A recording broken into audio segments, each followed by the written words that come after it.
আজকে আমরা দেখব কিভাবে হৃৎপিণ্ডের চিত্র খুব সহজে অঙ্কন করা যায়। প্রথমে 4টা বিন্দু দিয়ে দিতে হবে,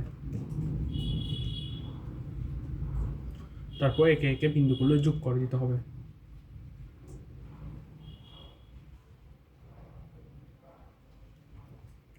তারপর মাঝখানে একটা বিন্দু দিতে হবে, বিন্দু থেকে উপরে করে একটু পাকা করে একটা দাগ টানবো। দেন উপরের বিন্দু থেকে নিচে নামাই বামের বিন্দুর সাথে যোগ করে দিব। ঠিক একইভাবে মাঝখানের বিন্দু থেকে আরেকটা দাগ নামাই ডানের বিন্দুর সাথে যোগ করে দিব। তারপর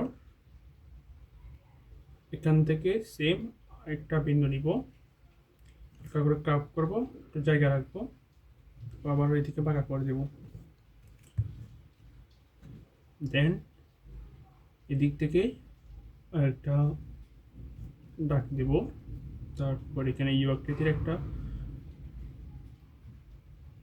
অঙ্কন করে দেব। এটার সাথে সাদৃশ্যপূর্ণ রাখে এটার সাথে উপরে তুলে দুইটা ইউ দিব।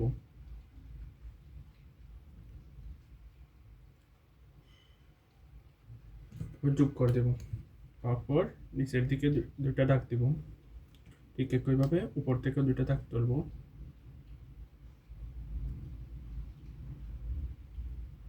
তারপর নিচের দাগের সাথে যোগ করে দেব। তারপর এদিক থেকে কপাটিকা দেওয়ার জন্য দাগ নিব। তারপর একইভাবে এদিকে কপাটিকা দেওয়ার জন্য এদিকে দাগ নিব, এদিকেও দাগ নিব। ঠিক একইভাবে এদিকেও দাগ নিতে হবে কপাটিকা দেওয়ার জন্য। এটা বাইকস্পিড কপাটিকা, ট্রাইকস্পিড কপাটিকা, অ্যাওয়ার্টিক কপাটিকা, আর এটা হচ্ছে পালমোনারি সেমিনোনারি কপাটিকা। ঠিক একইভাবে এখানে একটা ইউ আকৃতি দেব, তারপর এখান থেকে যোগ করে দেব। হয়ে গেল হৃৎপিণ্ড। বাম অলিন্দ বাম নিলয়, ডান অলিন্দ ডান নিলয়।